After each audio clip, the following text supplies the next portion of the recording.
തേക്കുമരമാശാരിക്ക് ശില്പകലയുണ്ടാക്കാം, ആട്ടുമരമണ്ണാച്ചിക്ക് മണ്ണിലൊരു തൂണാക്കാം.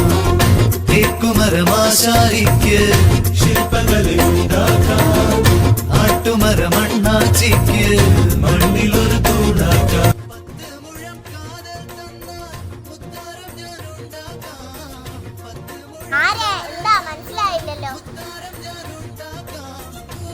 മരം വെട്ടിയിട്ടേക്കുന്ന കണ്ടപ്പോ റീൽസ് എടുക്കാൻ വന്ന.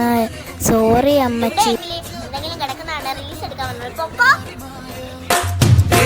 ഭാരം നിൽക്കുന്നുണ്ടേ അകലെ അകലെ മുകില്.